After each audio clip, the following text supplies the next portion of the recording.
Elle était à genoux sur le béton, si chaud qu'il la brûlait à travers l'épaisseur de son jean. Les menottes luicisaillaient les poignets derrière son dos. Le commandant Stéphane Mercier pressa la semelle de sa botte de service contre son omoplate et il rit. Un rire sec et méprisant, tandis que son insigne de la DGSI tombait en cliquetant sur l'asphalte. DGSI, sa voix suintait la moquerie. Prouve-le, ma jolie. Les autres gendarmes se joignirent à sa hilarité. Quelqu'un filmait la scène avec son téléphone. La petite foule rassemblée à la station-service observait dans un silence pesant. Personne ne bougeait pour l'aider. Il pensait qu'elle n'était qu'une autre journaliste faiseuse d'histoire. Il se trompait lourdement. Ceci est l'histoire de comment une femme a fait tomber un empire de corruption vieux de 20 ans. Pas avec des armes, ni avec des renforts, mais avec quelque chose de bien plus dangereux, des preuves. Et elle les avait collectées, méticuleusement, pendant 18 mois. Saint-Rémy-de-Provence, un village d'environ 10 000 habitants en Provence. Le genre d'endroit où la gendarmerie locale ne se contentait pas d'appliquer la loi. Ils étaient la loi. Chloé Dubois arrêta sa berline de location à la station-service Total sur la départementale. Il était 14h14, un mardi. Le climat de mars en Provence était déjà celui d'un été précoce, chaud, sec, poussiéreux. Elle venait juste de finir de remplir son réservoir quand le véhicule de la gendarmerie se gara derrière elle, gyrophares allumés. Pas de sirène, juste les lumières bleues silencieuses et menaçantes. L'agent Léo Durand sortit du véhicule. La trentaine, lunettes de soleil aviateur. Le genre d'arrogance qui vient de n'avoir jamais été remis en question. Il prit tout son temps pour s'approcher d'elle. Papier du véhicule et permis de conduire, dit-il. Aucune salutation, aucune explication. Chloé garda ses mains bien visibles. Bien sûr, monsieur l'agent. Puis-je savoir de quoi il s'agit? Feu arrière défectueux. Elle jeta un coup d'œil à ses feux arrière dans le rétroviseur. Les deux fonctionnaient parfaitement. Elle les avait vérifiés le matin même. Une habitude acquise après 18 mois de prudence extrême. Je crois qu'ils fonctionnent tous les deux, agent. La mâchoire de Durand se contracta. Vous êtes en train de me traiter de menteur? Pas du tout. Je serais ravi de sortir et de vérifier avec vous. Restez dans le véhicule. Il prit ses papiers et retourna à sa voiture de patrouille. 40 longues minutes s'écoulèrent. Chloé resta assise, les mains sur le volant à 10h10. Elle pouvait voir Durand dans sa voiture, la regardant de temps en temps dans son rétroviseur, parlant dans sa radio. L'employé de la station-service était rentré à l'intérieur. Les quelques autres clients gardaient leur distance, comme si une zone de quarantaine invisible s'était formée autour d'elle. Quand Durand revint enfin, il était accompagné de 2 autres voitures de gendarmerie. Le troisième véhicule n'était pas une voiture de patrouille standard, mais une Renault Trafic noire avec des gyrophares sur le toit et une étoile de gendarmerie sur la portière. Le commandant Stéphane Mercier en sortit comme s'il possédait le sol sur lequel il marchait. 55 ans, peau tannée par le soleil, cheveux poivrés sel coupés en brosse. Son insigne pendait de travers sur sa poitrine. Délibérément, nota Chloé, un geste de pouvoir. Le genre d'homme qui tord les règles parce qu'il le peut. Une petite foule avait commencé à se former. Quelques locaux, des touristes, une famille avec des enfants achetant des glaces, tous observaient la scène avec une curiosité mêlée de crainte. Mercier prit les papiers de Chloé des mains de Durand sans même y jeter un œil. À la place, il la dévisagea à travers la vitre du conducteur. Sortez du véhicule, madame. Chloé obéit lentement, gardant toujours ses mains visibles. L'agent Durand dit que vous avez eu un comportement hostile. J'ai été parfaitement coopérative, commandant. J'attendais simplement. Attendiez. Mercier sourit. Un sourire qui n'atteignit pas ses yeux. 40 minutes. C'est de la patience, ça. Beaucoup de patience. Je me demande bien pourquoi vous êtes si calme. Il fit un signe de tête à Durand. Fouillez le coffre. Commandant, avez-vous un motif raisonnable pour, j'ai dit, fouiller le coffre? Durand l'ouvrit. À l'intérieur se trouvait un sac d'appareils photo, du matériel d'enregistrement, des câbles de chargement et un carnet en cuir. Mercier le prit, l'ouvrit et commença à lire à haute voix. Une source anonyme rapporte que la gendarmerie locale extorque des commerçants. Les estimations varient de 5 cents à 5 000 € par mois. Il leva les yeux. Qu'est-ce que c'est que ça? C'est mon travail, commandant. Je suis journaliste, et c'est protégé par « Vous êtes journaliste ». Mercier tendit le carnet à Durand. Vous avez entendu ça, les gars? On a une journaliste. D'où? Paris, Lyon? Je suis indépendante. Indépendante. Il étira le mot comme s'il s'agissait d'un poison. Et vous êtes ici pour écrire des histoires sur nous. Sur moi. Chloé soutint son regard. J'écris sur la communauté, commandant. Je ne fais que poser des questions. Eh bien, le sourire de Mercier s'élargit. Laissez-moi vous donner quelques réponses. Chloé glissa lentement la main vers le téléphone dans la poche de sa veste. Je voudrais enregistrer cette interpellation si ça ne vous... La main de Mercier fusa. Il lui arracha le téléphone avant même qu'elle ne puisse le lever. Vous voulez enregistrer quelque chose? Il le brandit devant la foule. Enregistrez ça. Il le projeta sur le béton. Une fois, 2 fois, 3 fois. L'écran se fissura comme une toile d'araignée, puis vola complètement en éclats. Des morceaux de plastique et de verre se dispersèrent sur le sol. La foule murmura. Une femme porta la main à sa bouche, mais personne ne bougea. Personne ne dit un mot. Chloé se força à rester calme. Son cœur battait la chamade contre ses côtes, mais sa voix resta stable. C'est une destruction de biens personnels. Il me faudra votre numéro de matricule pour la plainte que je vais déposer. Une plainte. Mercier éclata de rire, un son aigu et laid. Vous pourrez la déposer depuis une cellule. Il fit un signe de tête à Durand. Menotez-la. Pour quel motif? Agression sur un agent. Je n'ai touché personne. Vous avez tenté de frapper l'agent Durand quand il s'est approché de votre véhicule. Je l'ai vu. Il l'a vu. L'agent Lucas Bernard l'a vu aussi. Mercier désigna le 3e gendarme. Ça fait 3 dépositions sous serment contre votre parole. Durand sortit les menottes. Chloé ne résista pas. Elle ne se débattit pas. Elle le laissa lui passer les menottes au poignet, sentit le métal froid mordre sa peau. Elle sentit le soleil taper sur sa nuque. Tandis qu'on la poussait vers la voiture de gendarmerie, elle regarda la foule une dernière fois. Un adolescent filmait avec son téléphone. Un homme plus âgé secouait lentement la tête. Une femme maghrébine avait les larmes aux yeux. Personne n'intervint. À travers la vitre poussiéreuse de la voiture, Chloé vit la foule se disperser. L'adolescent au téléphone avait déjà été approché par l'agent Bernard. La vidéo était probablement déjà effacée. L'homme plus âgé se hâta vers sa camionnette. La femme maghrébine pressa ses enfants vers sa voiture, jetant un regard par-dessus son épaule comme si elle craignait d'être la suivante. C'était la peur. Une peur systémique, entretenue. C'était ce que 18 mois d'enquête lui avaient appris. Saint-Rémy-de-Provence n'était pas juste un village avec un problème de corruption. C'était un village où la corruption avait complètement remplacé la loi, où la gendarmerie ne servait pas la communauté, elle la contrôlait.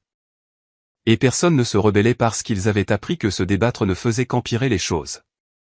Chloé testa les menottes, un modèle standard à double verrouillage. Ses poignets commençaient déjà à lui faire mal. La voiture de patrouille sentait le café froid et la sueur. Pas de caméra à l'intérieur. Elle l'avait remarqué immédiatement. La caméra de tableau de bord avait un morceau de ruban adhésif sur l'objectif. Évidemment.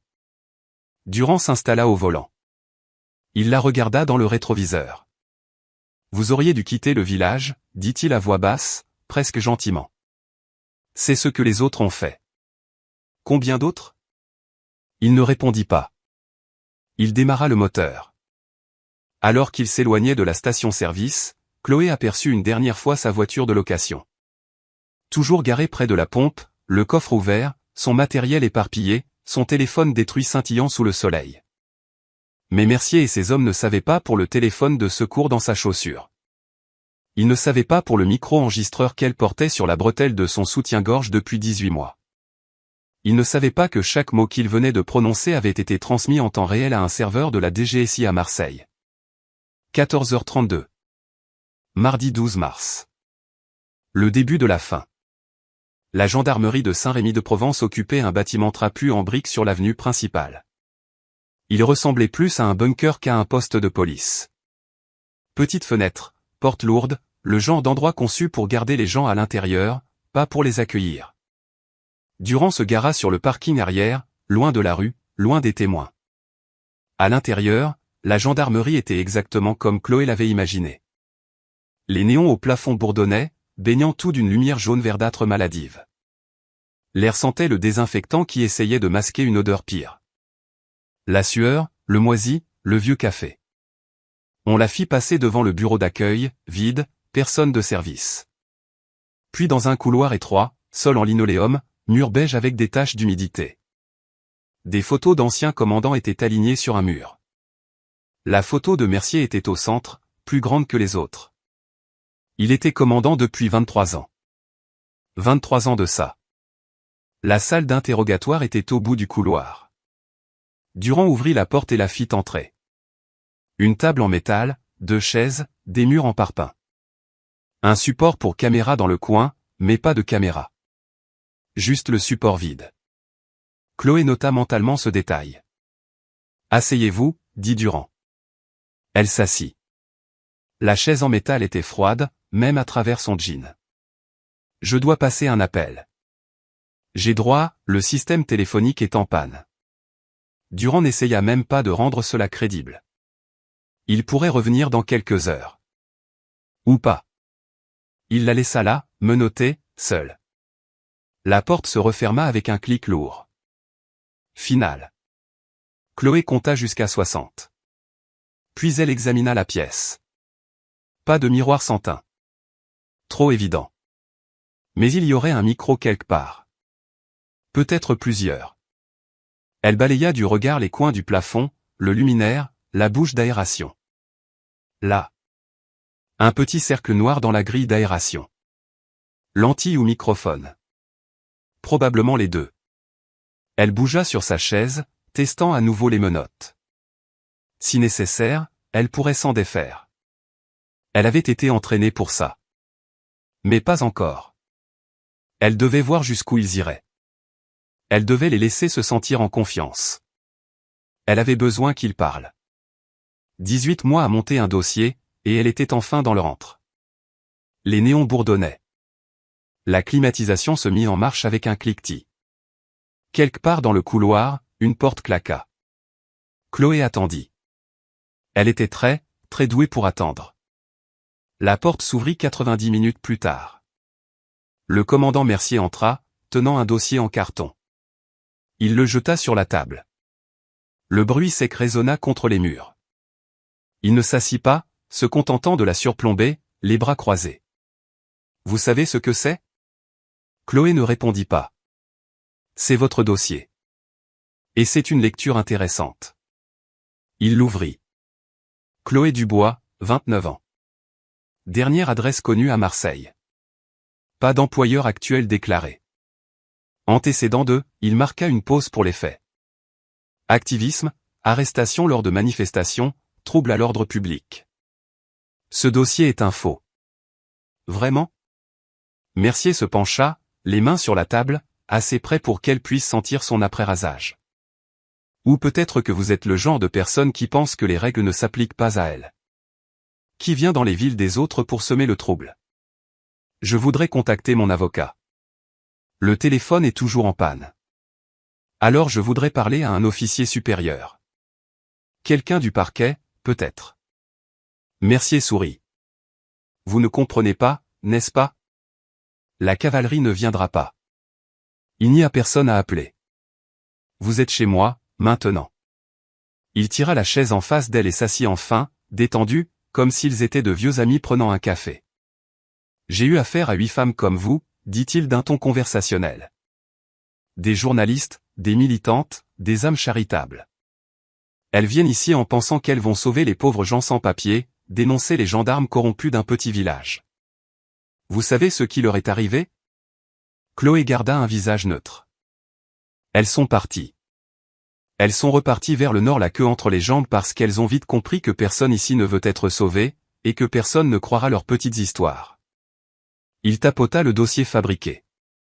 Alors voilà ce qui va se passer. Vous allez signer une déclaration admettant que vous avez déposé une fausse plainte, et vous allez ficher le camp d'ici. Ou bien, il laissa la menace en suspens. Ou bien quoi? Ou bien vous allez voir à quel point notre système judiciaire peut être créatif. Mercier ouvrit plus grand le dossier, le tourna pour que Chloé puisse voir. À l'intérieur se trouvaient des rapports de gendarmerie, des photos d'identité judiciaire. Pas les siennes, mais celles de quelqu'un qui lui ressemblait assez en basse résolution. Des procès-verbaux d'arrestation de Marseille, Lyon, Paris. Tous faux, tous fabriqués par des professionnels. Voyons voir, Mercier lut la première page. Juin 2022. Arrêté pour trouble à l'ordre public lors d'une manifestation dans le centre de Marseille. Septembre 2022. Violation de propriété privée. Un chantier de construction, apparemment. Janvier 2023, agression sur un agent de sécurité dans un centre commercial à Lyon. Je continue? Rien de tout cela n'est réel. Passer mes empreintes au fichier AFI. Vérifier avec la base de données de la DGSI. La base de données de la DGSI. Mercier se renversa sur sa chaise. Vous regardez beaucoup de séries policières, Chloé? Vous croyez qu'on est à la télé? Nous sommes une petite brigade. Nous n'avons pas d'accès direct aux bases de données centrales. On doit envoyer des demandes, et ça prend du temps. Alors, envoyez une demande. Oh, je le ferai. Je devrais avoir une réponse d'ici 3-4 semaines. Il haussa les épaules. Bien sûr, vous serez en détention provisoire d'ici là. Sans caution. Vous présentez un risque de fuite. Une étrangère au village avec un passé violent. Chloé se força à respirer lentement, à rester calme. C'est une détention illégale. Vous le savez. Je le sais. Ce que je sais, dit Mercier en se penchant de nouveau vers elle, c'est que vous vous promenez dans mon village depuis des semaines, à poser des questions sur moi, sur ma brigade, à parler à des gens qui n'ont rien à faire de parler à des journalistes. À faire des allégations. Rapporter des faits n'est pas faire des allégations. Des faits. Il rit. En voilà un, de faits. Je suis le commandant de Saint-Rémy-de-Provence depuis 23 ans. J'ai assuré la sécurité de ce village. J'ai maintenu un faible taux de criminalité. J'ai empêché les trafiquants de drogue de transformer cet endroit en un nouveau Marseille-Nord. Vous savez comment j'ai fait ça? Chloé ne répondit pas. En ne laissant pas des étrangers venir ici me dire comment faire mon travail. En m'assurant que tout le monde comprenne qu'il y a une loi dans ce village, la mienne. Il se leva, ramassa le dossier. Vous avez deux options. Signer la déclaration et partir, ou passer les prochaines 72 heures dans une cellule de la taille d'un placard à 40 degrés, et ensuite on parlera des charges. Il se dirigea vers la porte, s'arrêta, la main sur la poignée. C'est moi qui dirige ce village, Chloé. Base de données de la DGSI, le parquet, tout ce que vous croyez qui va vous sauver, rien de tout ça ne compte ici. Seul moi compte. La porte claqua derrière lui. 6 heures plus tard, on la transféra dans une cellule de garde à vue. 2,5 mètres sur 2,5. Une banquette en métal boulonnée au mur, des toilettes sans siège, pas de fenêtre. La température devait approcher les 35 degrés. La climatisation était cassée ou délibérément éteinte. Chloé s'assit sur la banquette et fit le point. Ses poignets étaient à vif à cause des menottes. Sa gorge était sèche. On ne lui avait offert ni eau, ni nourriture. Des tactiques d'intimidation standard. Mais elle avait été entraînée pour pire que ça. À la 7e heure, elle prit sa décision. Quand l'agent Durand vint vérifier, elle était prête. Je dois parler au commandant Mercier. Durand parut surpris. Vous êtes prête à signer la déclaration? Je suis prête à clarifier ma situation. 15 minutes plus tard, Mercier entra dans la cellule, bras croisés, ce même sourire exaspérant aux lèvres. Vous vouliez me parler? Chloé se leva lentement, se pencha et retira sa chaussure gauche. Puis elle décolla la semelle intérieure. L'insigne de la DGSI était mince, spécialement conçu pour le travail d'infiltration. Elle le tint entre deux doigts. Agent spécial Chloé Dubois, bureau de la DGSI de Marseille. Numéro de matricule 7429. Je mène une enquête fédérale sur la corruption publique. Vous êtes actuellement en violation de la loi pour agression sur agent de la DGSI. Pendant un instant, peut-être une demi-seconde, l'incertitude vacilla sur le visage de Mercier. Puis il rit. Vraiment, il rit. Il appela par-dessus son épaule. Durand, viens voir ça, tu vas adorer. Chloé garda la main ferme, l'insigne bien visible, mais elle sentait déjà la situation lui échapper. Elle sentait l'espoir se transformer en effroi. Ça n'allait pas marcher. Durand apparut à la porte. 2 autres agents se pressèrent derrière lui. Bernard et un autre que Chloé ne reconnaissait pas. Mercier lui prit l'insigne, le tint à la lumière du néon comme s'il inspectait un faux billet. DGSI. Il le retourna. Agent spécial. Ça a l'air plutôt officiel, non? Durand s'approcha. C'est vrai? Vrai. Mercier le lui tendit. Bien sûr. Tu peux acheter ça sur Amazon pour 50 €. J'en ai vu de meilleurs dans des magasins de déguisement. Les agents rirent. Bernard sortit son téléphone et commença à filmer. Répétez-le, dit-il, caméra au point. Dites-nous que vous êtes de la DGSI. Chloé garda une voix égale. Je suis l'agent spécial Chloé Dubois. Si vous appelez l'agent spécial responsable Nicolas Moreau au bureau de Marseille et que vous lui donnez le code d'authentification Tango 77 Whisky, il confirmera mon identité. Tango 77 Whisky, répéta lentement Mercier, moqueur. Vous avez entendu ça, les gars? Elle a des codes et tout. Très professionnel. Durand examinait l'insigne de plus près maintenant, son sourire s'effaçant légèrement. Commandant, ça a l'air vrai. Ça a l'air faux. Mercier le lui arracha des mains. Voilà ce qu'on va faire. Je vais appeler la DGSI. La vraie DGSI. Et je vais leur demander s'ils ont un agent nommé Chloé Dubois qui travaille à Saint-Rémy-de-Provence. Il sortit son téléphone, fit mine de chercher un numéro. Voyons voir. Bureau de la DGSI de Marseille. Voilà. L'estomac de Chloé se noie. Elle savait ce qui allait arriver. Procédure opérationnelle standard pour les agents infiltrés. Aucune confirmation via les canaux publics, aucune vérification à moins que les protocoles appropriés ne soient suivis. Moreau ne pourrait pas reconnaître son identité via une ligne de renseignement général. Mercier mit le téléphone sur haut-parleur. Oui, bonjour, ici le commandant Stéphane Mercier, gendarmerie de Saint-Rémy-de-Provence. J'ai besoin de vérifier si vous avez un agent nommé Chloé Dubois, actuellement affecté dans notre secteur. Une pause, puis une voix féminine et professionnelle. Je suis désolé, commandant. Je n'ai aucune trace de ce nom dans notre annuaire du personnel actuel. Puis-je vous aider pour autre chose? Le sourire de Mercier était triomphant. Non, madame. C'est tout ce dont j'avais besoin. Il raccrocha. Il brandit l'insigne. Amazon. 50 €.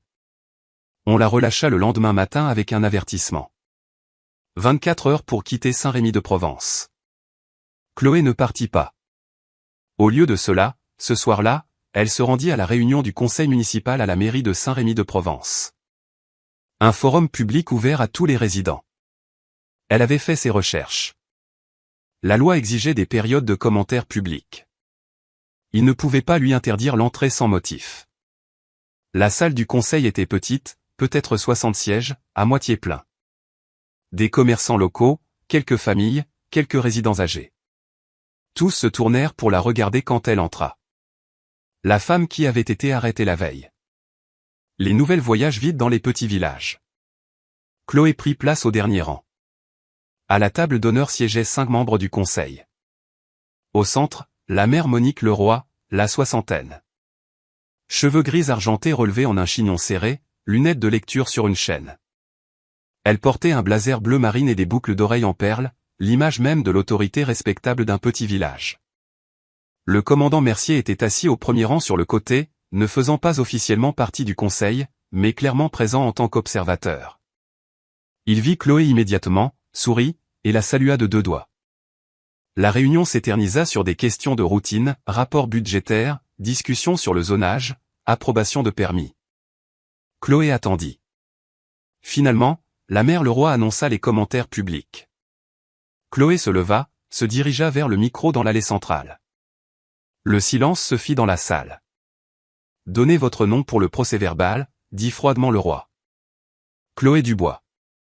Je suis ici pour signaler un incident de détention illégale et de destruction de biens par la gendarmerie de Saint-Rémy-de-Provence. Des murmures parcoururent l'assistance. Le sourire de Mercier ne faiblit pas. Leroy retira ses lunettes de lecture, les plia soigneusement. Mademoiselle Dubois, le conseil est au courant que vous avez été placée en garde à vue hier pour agression sur un agent. Si vous avez une plainte concernant votre arrestation, vous êtes libre de déposer une plainte officielle via les canaux appropriés. Les canaux appropriés seraient ce forum public, Madame la maire. Je suis une journaliste menant une enquête dans votre communauté et vous avez été arrêté légalement, l'interrompit Leroy. Nous avons examiné le rapport d'incident. Les agents Durand, Bernard et le commandant Mercier ont tous été témoins de votre comportement agressif. Si vous n'êtes pas satisfaite du résultat, vous pouvez faire appel auprès du tribunal. J'ai des preuves, mademoiselle Dubois? La voix de Leroy était de la soie sur de l'acier. Le téléphone que vous prétendez avoir été détruit? Nous n'avons aucune trace de cela. Le matériel photo que vous dites avoir été confisqué? Il vous a été rendu ce matin, sans dommage. À moins que vous n'ayez de nouvelles informations, je crains que ce conseil ne puisse vous aider. Chloé tenait son téléphone de remplacement, acheté le matin même. Je peux fournir un témoignage sous serment sur un témoignage. La mère Leroy sourit finement. Mademoiselle Dubois, ceci est une réunion du conseil municipal, pas un procès. Nous ne prenons pas de témoignage ici. Le conseiller municipal Antoine Garcia, assis à la droite de Leroy, hocha la tête. Si vous pensez qu'un crime a été commis, déposez un rapport de gendarmerie. Déposez un rapport de gendarmerie auprès du service qui m'a détenu illégalement?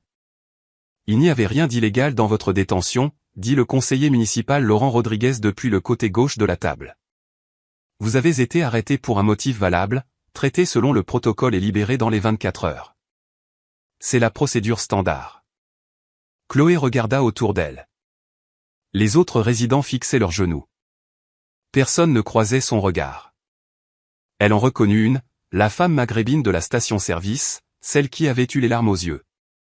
Elle était maintenant assise, raide, les mains serrées, le regard dans le vide. Je crois savoir que plusieurs autres journalistes ont tenté de faire des reportages sur les activités des forces de l'ordre à Saint-Rémy-de-Provence ces dernières années, dit Chloé. Que leur est-il arrivé? Ils sont partis, dit simplement la mère Leroy. Tout comme vous devriez le faire. Pourquoi ont-ils été harcelés? Ils ont réalisé qu'il n'y avait pas d'histoire ici. Saint-Rémy-de-Provence est une communauté paisible. Nous avons le même commandant depuis plus de 2 décennies parce qu'il assure notre sécurité. Les taux de criminalité sont bas. Les résidents sont satisfaits. Leroy se pencha légèrement en avant. Si vous cherchez la corruption, mademoiselle Dubois, vous cherchez au mauvais endroit. Le commandant Mercier se leva de son siège. Il se tourna pour faire face directement à Chloé. Je pense que ce que madame la maire essaie de dire, annonça-t-il assez fort pour que toute la salle l'entende, c'est que nous n'apprécions pas que des étrangers viennent ici faire des accusations. Surtout de faux agents de la DGSI. Quelques personnes rirent, d'autres bougèrent, mal à l'aise. C'est votre dernier avertissement, dit Leroy. Elle prit son maillet. Quittez Saint-Rémy-de-Provence, mademoiselle Dubois. Il n'y a rien pour vous ici. Elle frappa le maillet une fois. Sec. Finale. La séance est levée. Les membres du conseil se levèrent, commencèrent à rassembler leurs papiers. Mercier se dirigea vers la sortie, s'arrêtant pour taper sur l'épaule d'un des résidents âgés, jouant au bon commandant. Chloé resta au micro un instant de plus, puis se tourna et sortit. Derrière elle, elle entendit des chuchotements, sentit le poids des regards dans son dos. Personne ne la suivit. Elle trouva Antoine Perrin sur le parking derrière l'ancien bâtiment du journal Le Provençal. Le journal avait fermé il y a 5 ans. Le bâtiment était toujours là, rue Gambetta, les fenêtres couvertes de papier, une enseigne, à louer, délavée par le soleil et les intempéries. Antoine travaillait sous le capot d'une camionnette utilitaire, son entreprise de mécanique mobile, à en juger par le panneau magnétique sur la portière. 38 ans. Corpulence robuste, taches de graisse sur les mains et les avant-bras. Il leva les yeux quand son ombre tomba sur le bloc moteur. « Je ne prends pas de nouveaux clients aujourd'hui, » dit-il sans la regarder. « Je ne cherche pas un mécanicien. Je m'appelle Chloé Dubois. Je sais qui vous êtes. » Il attrapa une clé à molette, ajusta quelque chose dans le moteur. « Tout le monde sait qui vous êtes. La fausse agent de la DGSI qui s'est fait arrêter. Je ne suis pas fausse. Peu importe ce que vous êtes. Vous devez me laisser tranquille. » Chloé s'approcha. « Vous étiez gendarme ici. Gendarmerie de Saint-Rémy-de-Provence, de 2019 à 2023. Vous avez été renvoyé pour insubordination. Quels ordres ?» La mâchoire d'Antoine se crispa. Il referma le capot d'un coup sec. « Qui vous a dit ça ? » Les archives publiques. Votre licenciement a été classé comme refus d'obéir aux ordres. Quels ordres ? Madame. Je ne sais pas ce que vous croyez faire, mais vous devez partir. Tout de suite. Je sais ce que vous essayez de faire. Antoine jeta la clé dans sa boîte à outils avec force. Vous essayez de me faire tuer, ou jeter en prison, ou les deux ? Vous croyez que vous êtes la première à venir fouiner et poser des questions sur Mercier ? Vous vous croyez spécial ? Il attrapa un chiffon, s'essuya les mains. Il y en a eu 8 avant vous. 8 journalistes, militants, peu importe. Vous savez où ils sont maintenant ? Partis. Assez intelligents pour s'enfuir tant qu'ils le pouvaient encore. Je ne vais nulle part. Alors vous êtes stupide. Antoine ramassa sa boîte à outils. Et je ne peux pas aider les gens stupides. C'est mauvais pour les affaires, mauvais pour ma santé. Il se dirigea vers sa camionnette. Chloé cria derrière lui. J'ai un moyen de vous protéger si vous témoignez. Témoigner ? Antoine se retourna. Vous voulez mourir ?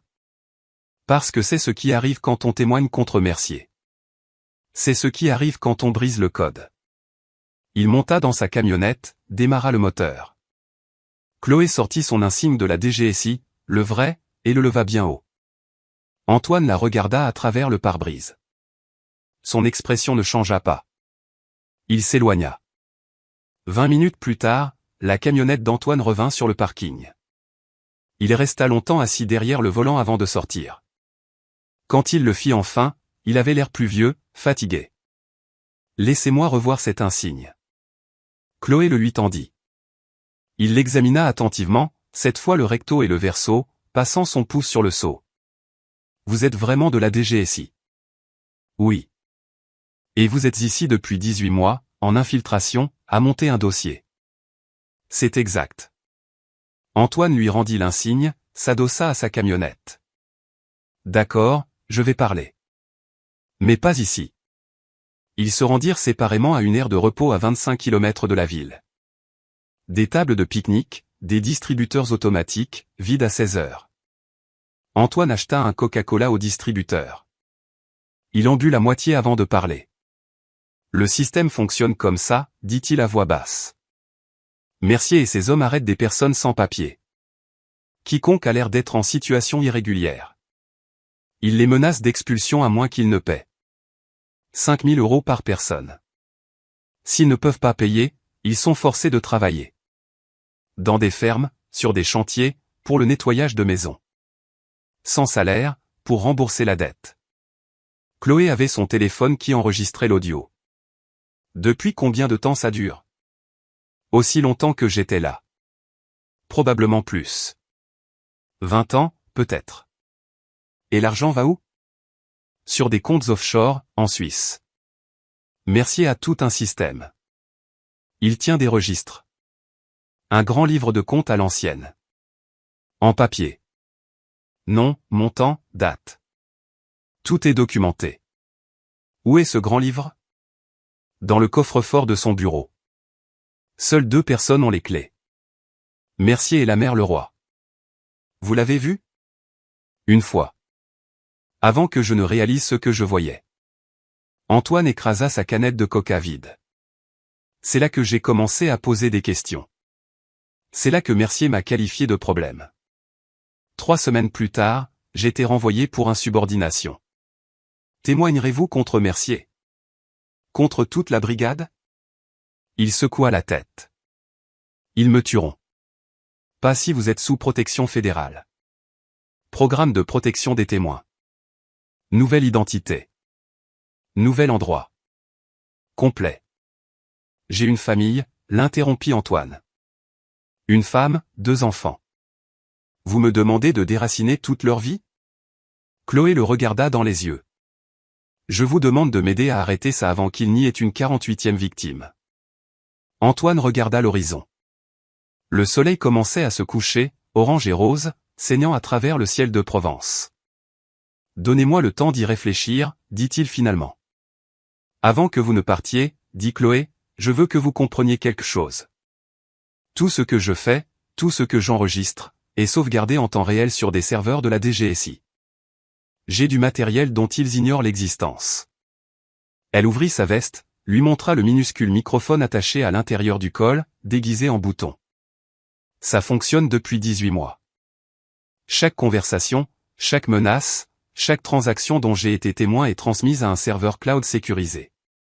Même s'ils détruisent l'appareil, les enregistrements sont déjà stockés.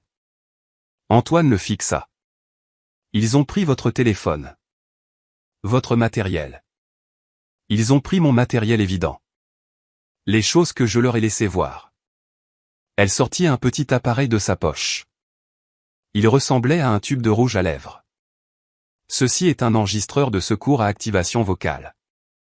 Et le sac qu'ils ont confisqué hier avait un autre micro cousu dans la doublure. Où est ce sac maintenant? Dans le casier des scellés à la gendarmerie. Chloé consulta son téléphone, afficha un plan du bâtiment. Ce qui est à environ 10 mètres du bureau de la maire Leroy à la mairie. Les murs sont fins dans ce bâtiment. Construit en 1973, parpaing et plaques de plâtre. Antoine comprit. Vous les enregistrez? Chaque mot. Si Mercier rencontre le roi dans son bureau, s'il discute de quoi que ce soit lié à cette opération, je l'aurai. Antoine marqua une pause. C'est vraiment intelligent. Ça fait longtemps que je fais ça. Chloé referma sa veste. Si vous décidez d'aider, je peux vous protéger. La DGSI a des ressources. Nous pouvons vous mettre, vous et votre famille, sous protection des témoins. Mais j'ai besoin de ce grand livre, Antoine. C'est la preuve physique qui rend tout le reste irréfutable. J'y réfléchirai, dit-il à nouveau. Mais cette fois, sa voix était différente. Cette fois, on aurait dit qu'il pourrait vraiment dire oui. Ce soir-là, Chloé se gara à 3 rues de la mairie. Bonne ligne de vue sur le bâtiment, assez sombre pour être invisible. La réunion du conseil municipal s'était terminée à 19h. La plupart des lumières du bâtiment étaient maintenant éteintes, mais au 2e étage, une fenêtre restait éclairée. Le bureau de la maire Leroy. Chloé mit son oreillette, connectée à la transmission de surveillance à distance du microphone dans son sac confisqué. Le signal était faible mais fonctionnel. Elle pouvait entendre des mouvements dans la salle des scellés. Puis des voix faibles se rapprochant. Elle augmenta le gain. Des pas sur du carrelage. Une porte qui s'ouvre. La qualité du son s'améliora. Ils étaient près du bureau de Leroy. La voix de Mercier. Il faut qu'on parle de Seth Dubois. Chloé ajusta la fréquence, sortit un bloc-notes et un stylo, commença à prendre des notes horodatées. C'était le moment. C'était ce qu'elle attendait. La salle des scellés était à 10 mètres du bureau de Leroy. Le micro n'était pas dans la même pièce où il parlait, mais il était assez proche. Les voix passaient à travers les murs fins du vieux bâtiment, à travers le système de ventilation. Assez proche pour entendre, assez proche pour enregistrer. Chloé observa la fenêtre éclairée. Elle vit des ombres bouger derrière les stores. 2 silhouettes. Elle appuya sur le bouton d'enregistrement de son appareil de secours. Ceinture et bretelles. La transmission principale était déjà en cours vers le serveur de la DGSI, mais elle gardait toujours des copies locales. Parle aussi, chuchotement. À la mairie, Mercier et Leroy commencèrent à discuter de la manière de la gérer, Et Chloé Dubois enregistra chaque mot. L'audio grésilla, puis devint plus clair. La voix de Mercier. La journaliste est gérée. Je lui ai fait peur. Elle sera partie demain. Le roi. Tu es sûr? Elle semblait persistante à la réunion du conseil. Fais-moi confiance. Elles partent toujours. Le coup de la fausse plaque de la DGSI était bien joué. Je lui accorde ça pour la créativité. Une pause. Des papiers qu'on remue. Le roi. Elle avait de vraies preuves. Rien d'important. Quelques notes, un téléphone cassé.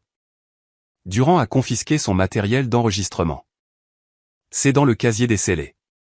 Elle n'a plus rien maintenant. Bien.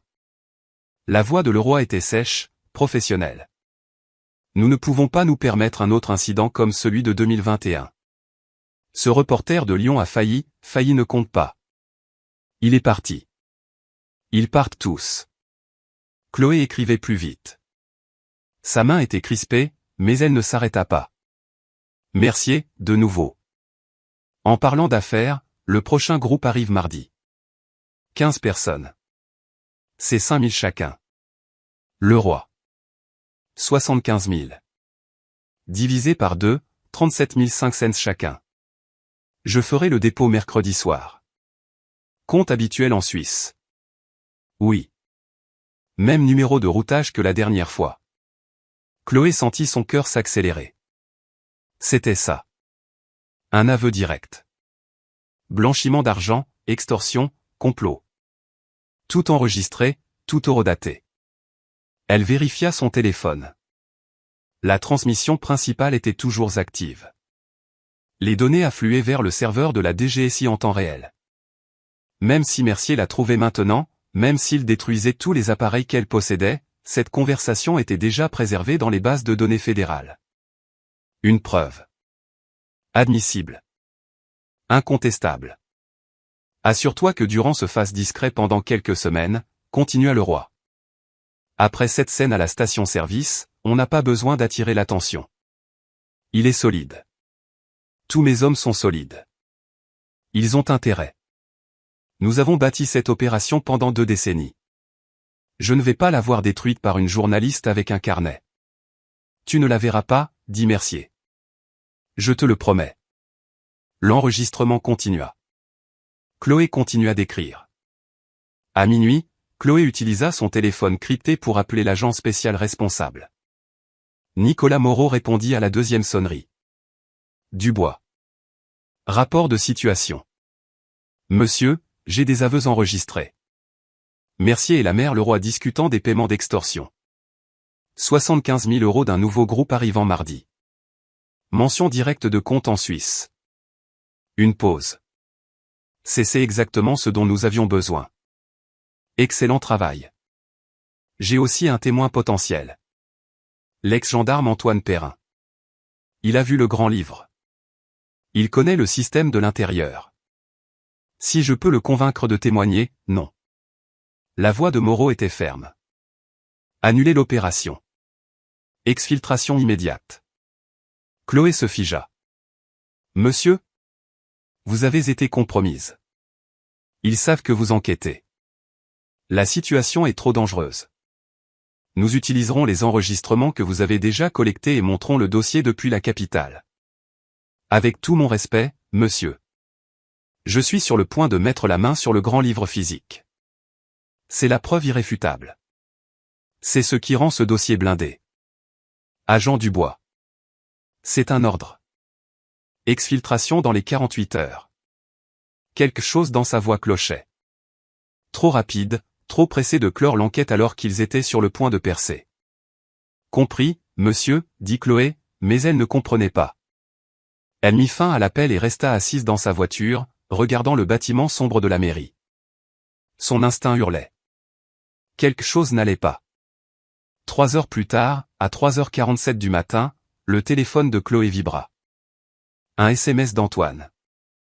Ils savent. Mercier vient de m'appeler. Il a posé des questions sur la femme de la DGSI. Tu es grillé. Pars d'ici. Le sang de Chloé se glaça. Elle l'appela immédiatement. Il répondit en chuchotant. Comment savait-il qu'il fallait te contacter? Demanda Chloé. Je ne sais pas. J'ai été prudent. Personne ne nous a vus à l'air de repos. Qu'est-ce que Mercier a dit exactement? Il a dit, je sais que tu as rencontré Seth Dubois aujourd'hui. Je sais ce qu'elle essaie de faire. Si tu lui parles encore, tu es fini dans ce village. Toi et ta famille. La voix d'Antoine tremblait. Il connaissait l'heure exacte. Il savait où nous nous étions rencontrés. Quelqu'un lui a dit. Qui d'autre était au courant de notre rencontre? Personne. Juste toi et moi. L'esprit de Chloé tournait à plein régime. Elle avait fait son rapport à Moreau à minuit. 3h30 plus tard, Mercier était au courant pour Antoine. Non. Ce n'était pas possible. Elle ouvrit sa messagerie cryptée sur son téléphone. Se connecta au système interne de la DGSI en utilisant ses identifiants d'accès d'urgence. Elle trouva ses rapports récents à Moreau. Puis elle le vit. Moreau avait transféré ses 3 derniers rapports. Non pas à la direction de la DGSI, mais au procureur de la République, Philippe Dubois. Et Dubois avait mis quelqu'un en copie. Quelqu'un avec une adresse email se terminant par saint-rémy-gendarmerie.fr. La fuite ne venait pas d'Antoine. La fuite venait de l'intérieur même de la DGSI.